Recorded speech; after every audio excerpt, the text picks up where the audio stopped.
Innos and I'm from Estonian Rescue Board. You might ask yourself, why am I here? But I'm going to tell you why. I've been in the system since 2006, but the system, of course, much older.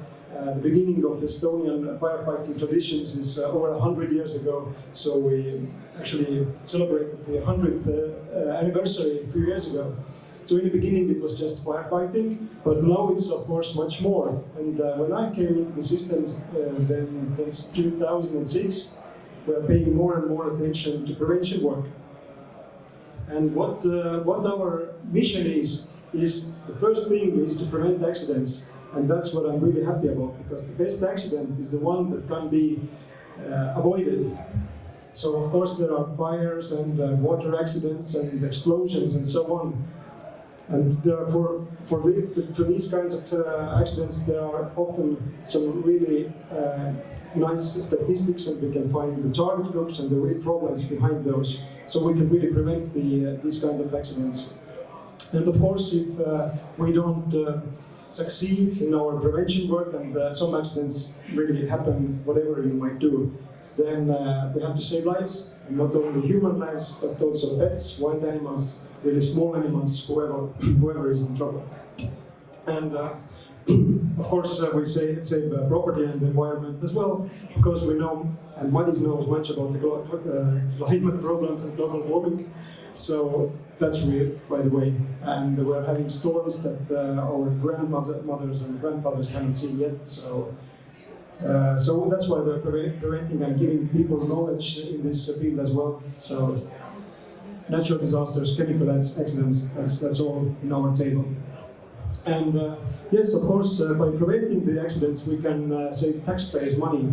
But more important is deaths and injuries that people are not having.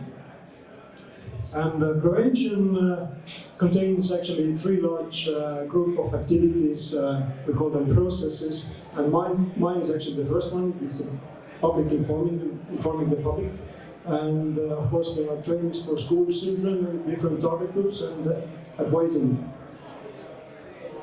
So, about my area of expertise, it's basically the campaigns. Most of the time, I'm preparing or in the middle of or taking some notes about the campaigns that I'm having with my colleagues. So this is on the left you can see the water safety campaign that we had this summer, 2021. So don't let your drunk friend go into the body of water. So there was a really hot summer, and unfortunately there were such kinds of deaths, but that shows that we had the right message to the right summer, probably. And on the right you can see the campaign for building life vest and so on. But of course, a big part of the campaigns is public events. And there we can do some more practical exercises in CPR and show how to really wear the life vest, life jacket properly, how to throw a life ring so that you don't kill the victim. And of course, there are trainings for children and really elderly people as well, because they are often the victims of fire accidents. Okay, and now I'm getting closer to the VR part of my presentation. So we've been thinking about how to improve the quality of our work, and we've been doing this for a long time, 15 years. And during this year, during this time, many things have changed. And for example, in the beginning there were some e-learning environments that we created. The internet became really cool. And then the AR solutions. We had this overlay application when you could just see the world through the phone and see some important information. We used it in trainings. And now, of course, the latest, and which is most connected to the VR experience, is our simulators. We had these old school simulators. This is actually quite fun. It doesn't look like this, but people are moving to the houses with wood-fired furnaces. They don't really know how this thing works. So this simulator is really heavy to carry, but it's very, very popular, actually. And we have our own chimney sweeper who works in our system, so it's always good to have him there. But the minus side is that this thing is really, really heavy, and now I can show you even heavier things. On the right, there's a water safety simulator. You can go inside the water, wear a life jacket, so on, not get wet in progress. But yes, it's hard to get anywhere. And at the moment, it should be in Science Center AHA. Yes, and there are some versions of it. And even if it's the simple simulator, like this fire extinguisher simulator, it's not really possible to use it indoors. So if you have really nasty weather or cold weather, you can't really use it. But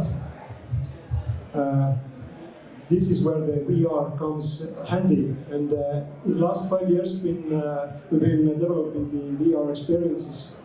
So the first to solve some logistical problems and make simulators more attractive, and of course to offer new interesting ways of learning things and be safe, because the situations that we are showing in our simulations, they are quite deadly in the real world.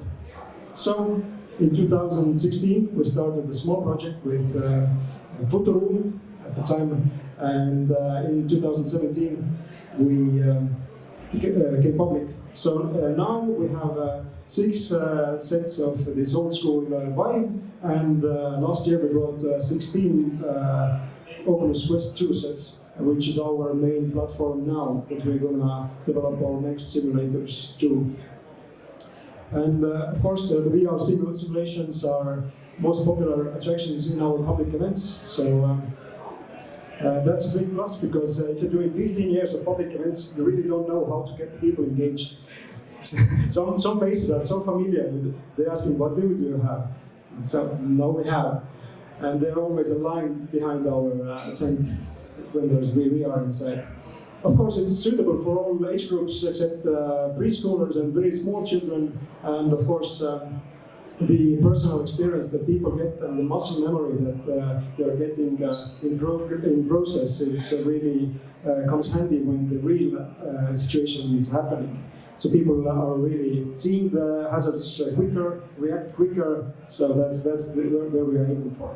Okay, and now the history lessons. In 2016, with Madis, we met and we did a small budget thing. You had to be a lifesaver, a lifeguard, moving around in the beach, see different hazards and solve the problems. And of course, they were oversimplified sometimes to just throw a life jacket to somebody. It's not so realistic, but it gave the point. People really, really liked it.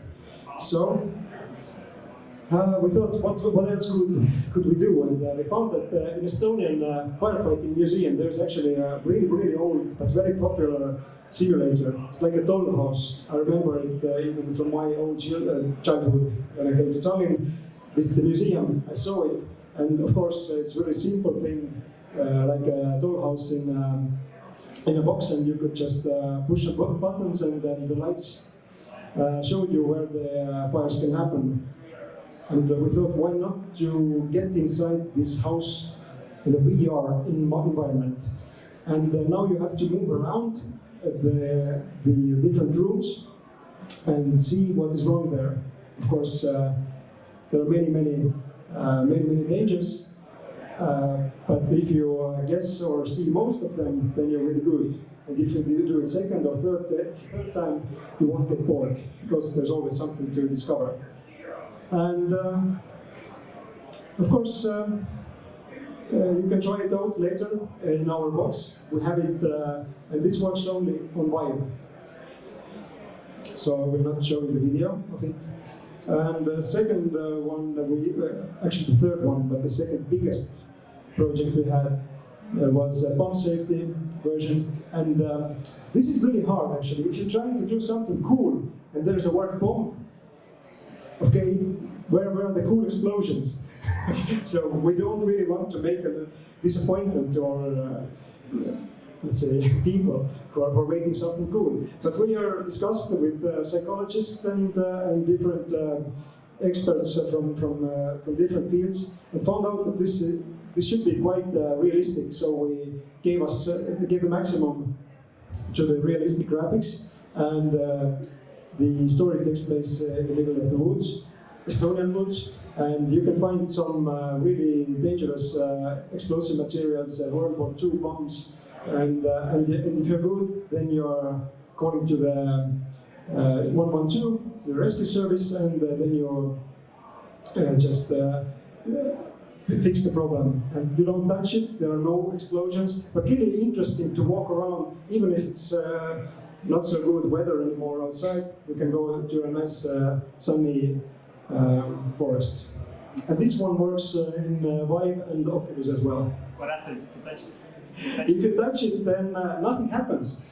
Well, it goes dark slowly, and there will be explanation that in real life it would be the last thing you ever saw. Yeah, and we've been thinking about the radios to show it how dangerous this thing is or not. But we listened to all the psychologists who said, let the picture go dark slowly. So, yeah. And of course, if you're acting right, there are also some cool things you can do. You can mark the bomb that you found in Google Map. You can call 112.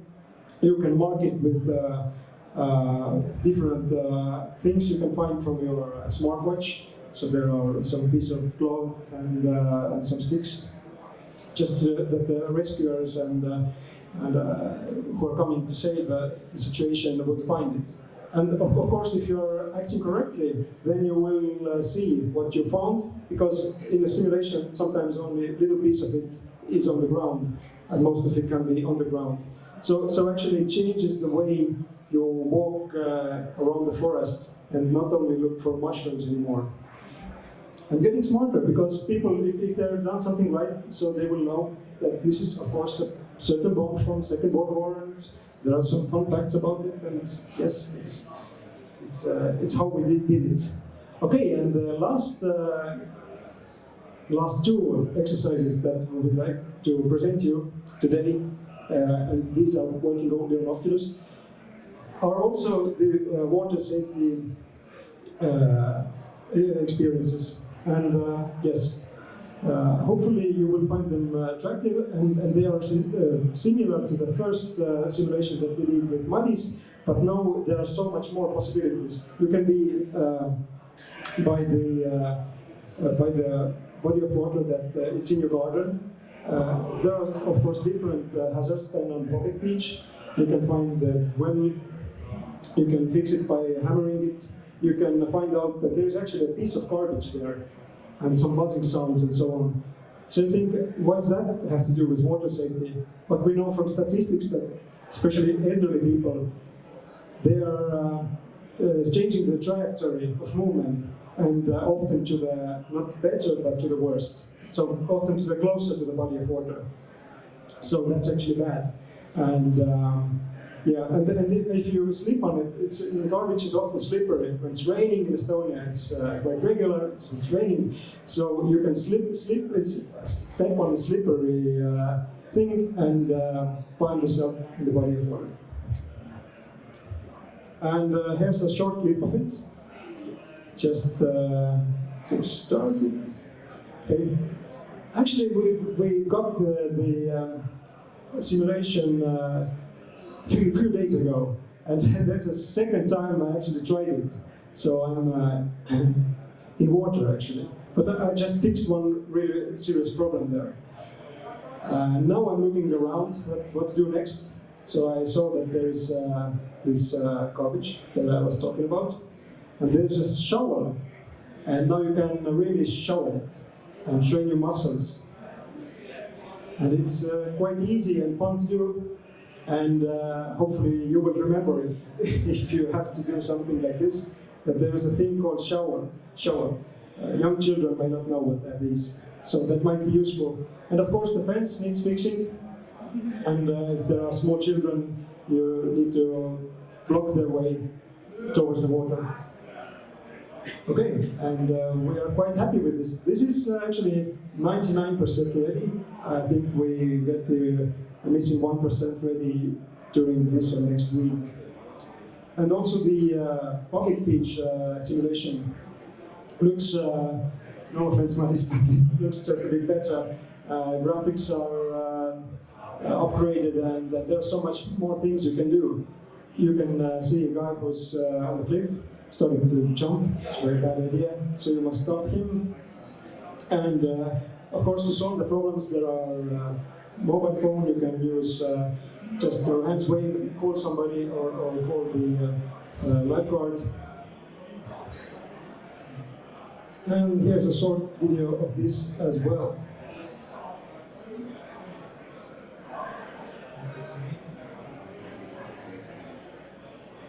Okay, so did you see something dangerous there? There was a flamingo inflatable, really dangerous.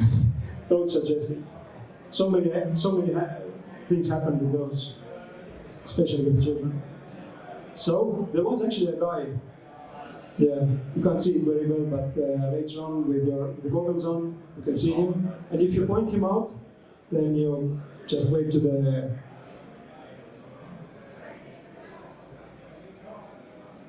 Okay, so you will see it.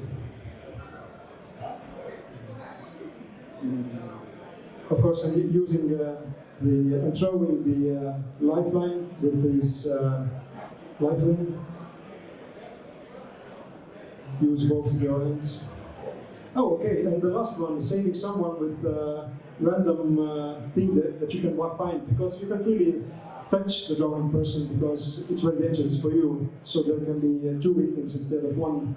So you find just some paddle or some piece of wood, some branch. So that's how you can pull him out from the water.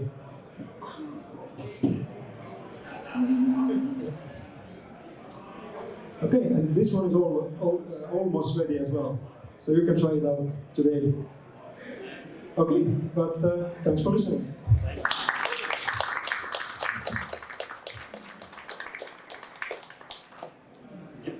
Questions? Yeah, if anyone has any questions for Janek. Yeah. Do you have any simulation for professional firefighters?